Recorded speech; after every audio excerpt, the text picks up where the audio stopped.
अमेरिकेतील कॅलिफोर्निया राज्यातील लॉस एंजेलिसच्या जंगलात लागलेल्या आगीमुळे आतापर्यंत 1900 इमारती आणि घरं जळून खाक झालेली आहे। आग इतकी भीषण आहे की हॉलिवूड स्टार्स आणि अमेरिकेच्या उपाध्यक्ष कमला हॅरिस यांची घरं सुद्धा रिकामी करण्याची वेळ आली।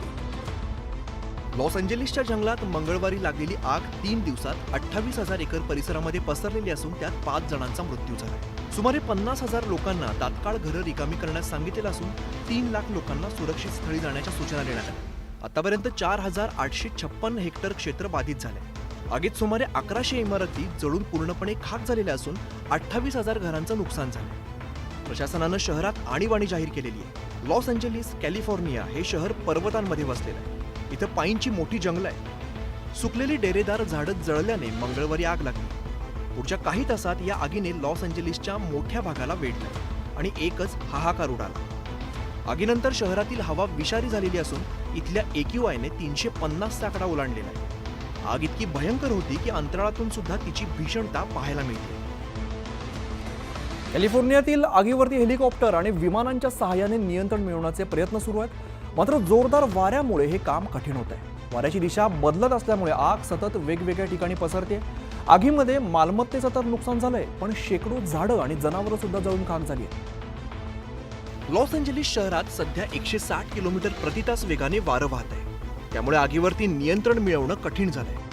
आगीमुळे संपूर्ण परिसरात धुराचे लोट पसरलेले आहेत। या आगीमुळे तयार होणारा धूर अवकाशातून सुद्धा बघायला मिळतो। बचाव पथक आगीवरती नियंत्रण मिळवण्याचा प्रयत्न करते। पॉश एरिया असलेल्या पॅलिसेड्स मधील अनेक हॉलिवूड स्टारचे बंगले या आगीमध्ये जळून खाक झाले। अनेक सेलिब्रिटींना घरं सोडावी लागली आहेत। आग का भडकते ते आपण बघूया। सांता सना हे वारे आग भडकवण्याचं सर्वात मोठं कारण ठरलंय।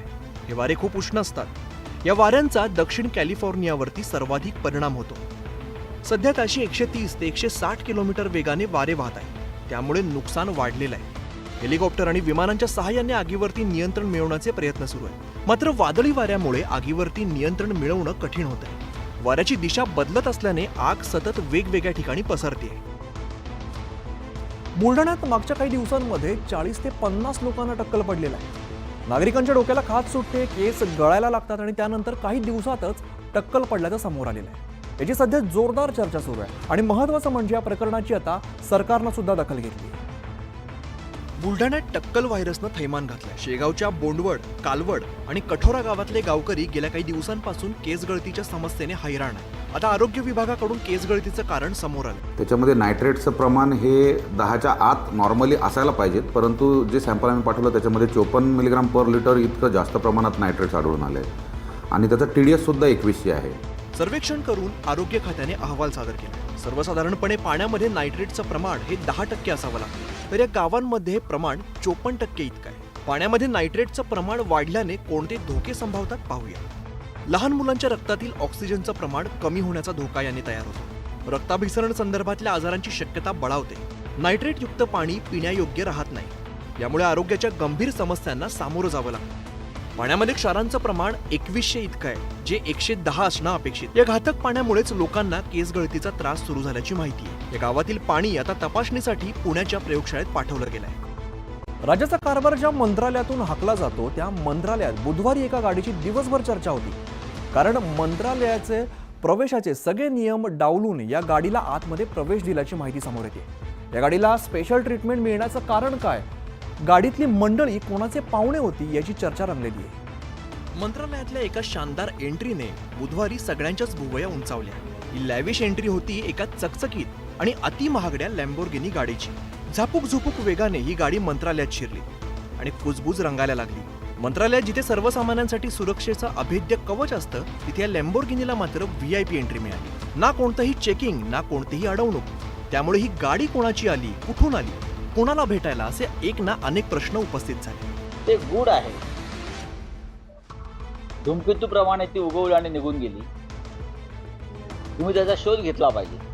या आलिशान गाडीतली मंडळी राज्याचे जलसंपदा मंत्री राधाकृष्ण विखे पाटील यांना भेटायला आल्याची माहिती सूत्रांकडून मिळते। या गाडीच्या काचा गडद काळ्या रंगाच्या असल्यामुळे गाडीतले प्रवासी कोण याची ठोस माहिती उपलब्ध नाहीये। खरं तर गाडीवरती फिल्मिंग करण्यास मनाई असताना सुद्धा ही काळ्या काचांची गाडी विना कारवाई मंत्रालयात जाऊन धडकली कशी, याबद्दल सुद्धा आश्चर्य व्यक्त होतंय। सध्या थंडीमुळे कपाटात ठेवलेले गरम कपडे आता बाहेर आलेले आहेत आणि अशातच जम्मू काश्मीरमध्ये जोरदार बर्फवृष्टी सुरू आहे. जोरदार बर्फवृष्टीमुळे अनेक ठिकाणी रस्त्यांवरती बर्फ साचले असून बर्फ हटवण्याचं काम वेगानं सुरू आहे.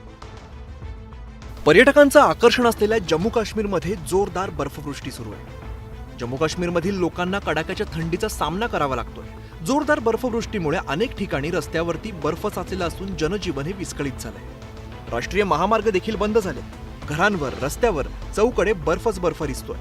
पहलगाम, पुलवामा, शोपियान आणि इतर भागात सुद्धा मोठ्या प्रमाणात बर्फवृष्टी झाल्यामुळे तिथल्या वाहतुकीवरती परिणाम झालाय. प्रशासनाकडून रस्त्यावरती साचलेला बर्फ हटवण्याचं काम सध्या युद्धपातळीवर सुरू आहे. मोठ्या प्रमाणावरती झालेल्या बर्फवृष्टीमुळे रस्त्यांवरती, झाडांवरती, घरांवर आणि सर्वत्र बर्फाची जणू चादर पसरल्याचं चित्र आहे.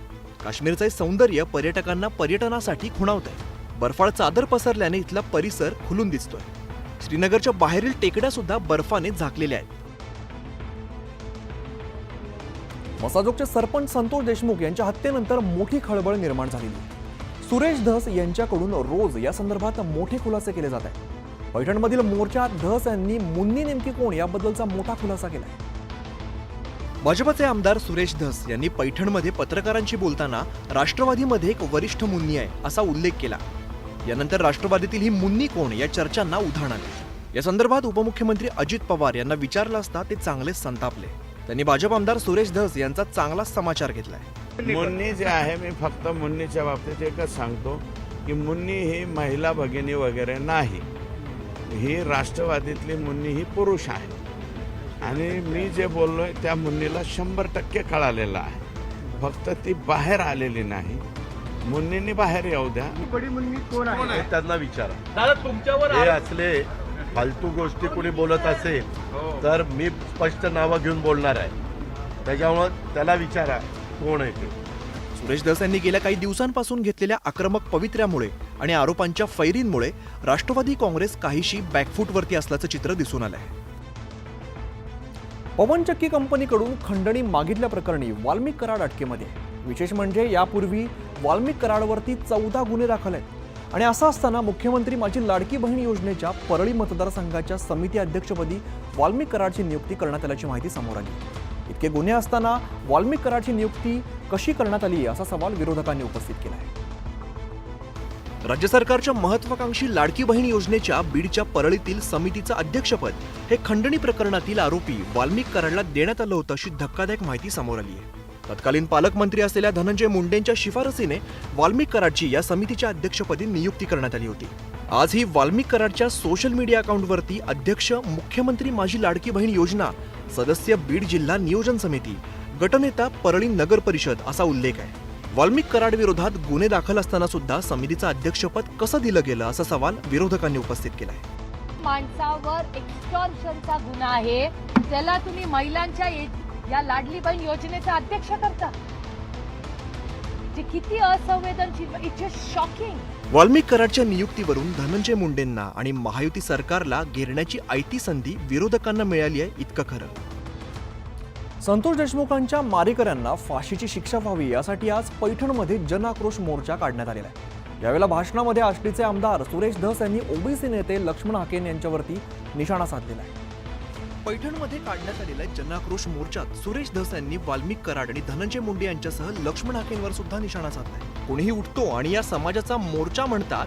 हा समाजाचा मोर्चा नाही असं सांगतानाच मुद्दे भडकावण्यासाठी काही प्रीपेड रिचार्ज नेते आणले जातात असा हल्लाबोल धस यांनी केला. असे काही लोक ज्यांच्या प्रीपेड कार्ड मधलं चार्जिंग संपलं की लगेच चार्जिंग केलं की कोणीकडे बोलायला सुरू करते. असे प्रीपेड कार्ड रिचार्ज पुढारी या महाराष्ट्रामध्ये बाहेर. प्रतिमोर्चा काढणाऱ्या नागरिकांना देखील धस यांनी प्रश्न उपस्थित केले. आपण कशासाठी आणि कोणासाठी मोर्चा काढतो याचं भान ठेवा असं आवाहन देखील त्यांनी केलं. अरे बाजू घ्यायची, मोर्चा काढा, तुमच्या नेत्याबद्दल बोला, पण संतोष देशमुखच्या पत्नीच्या डोळ्यातले अश्रू तुम्हाला का दिसत नाही? आरोपींना फाशी मिळेपर्यंत जनतेमधील हा राग आणि रोष कायम टिकवण्याचं आवाहन धस यांनी केलं. तुळजाभवानी मातेची शाकंभरी नवरात्र महोत्सवाची सोमवारी घटस्थापनेने सुरुवात झाली. त्यानंतर पहिल्या दिवशी म्हणजे मातेची प्रक्षाळ पूजा आणि छबिना निघालेला आहे. आज दुसऱ्या दिवशी दुसऱ्या माळेला देवीची मुरली अलंकार पूजा बांधण्यात आलेली आहे. महाराष्ट्राची कुलस्वामिनी आई तुळजाभवानी देवीची आज मुरली अलंकार महापूजा करण्यात आली. तुळजाभवानी देवीचा शाकंभरी नवरात्र उत्सव सुरू असून या उत्सवाच्या दुसऱ्या दिवशी देवीला मुरली वाजवताना दाखवण्यात आलंय. यावेळी देवीला पुरातन शिवकालीन दागिन्यांसह मौल्यवान अशा रत्नांचे दागिने परिधान करण्यात आले. कृष्णाने तुळजाभवानीला आपली मुरली भेट दिली अशी आख्यायिका सांगण्यात येते. यानुसार ही मुरली अलंकार पूजा मांडण्यात आली. आई तुळजाभवानी देवीच्या दर्शनासाठी भाविकांची अलोट गर्दी झाली आहे. छोटा दसरा म्हणून ओळखला जाणारा शाकंभरी नवरात्र महोत्सव 14 जानेवारीपर्यंत साजरा केला जाणार आहे. तोपर्यंत दररोज प्रक्षाळ पूजा आणि रात्री छबिण्याचं आयोजन करण्यात येणार आहे. सोलापुरात ग्रामदैवत श्री सिद्धरामेश्वरांच्या यात्रेनिमित्ताने नंदीध्वजाची मिरवणूक काढली जाते.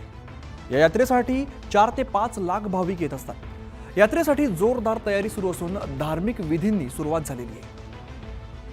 सोलापूरचं ग्रामदैवत सिद्धरामेश्वर महाराज यांच्या यात्रेच्या धार्मिक विधींना सुरुवात झाली आहे. यात्रेचे प्रमुख मानकरी असलेल्या हिरेहब्बू यांच्या वाड्यामध्ये दीपप्रज्वलन करण्यात आलं. 12 ते 16 जानेवारी दरम्यान सोलापुरात ही यात्रा पार पडणार आहे. 12 तारखेला मानाच्या 2 प्रमुख नंदीध्वजांचं हिरेहब्बू वाड्यातून प्रस्थान होणार आहे. त्यानंतर शिवयोगी सिद्धराम महाराज यांची गड्डा यात्रा पार पडणार आहे. पहिला योगदान देतो, तर पालखी येते, त्यानंतर नंदीध्वज उभारतात. योगदंड पुढे गेले की मागं पालखी येते, नंदी होतात. त्याप्रमाणे यात्रेला सुरुवात होते. सिद्धरामेश्वर यात्रेचा 13 तारखेला अक्षता सोहळा, 14 तारखेला होमविधी तर 15 तारखेला शोभेच्या दारूकामाचा समारंभ होणार आहे. या यात्रेसाठी मंदिर समितीकडून जोरदार तयारी सुरू आहे. सोलापूरसह कर्नाटक, आंध्र प्रदेश, तेलंगणामधून सुद्धा भाविक या यात्रेला हजेरी लावत असतात. तर आपल्या राज्यापासून ते देशात कोणत्या दमदार घडामोडी झाल्या ते आपण बुलेटिनमध्ये पाहिलेल्या आहेत.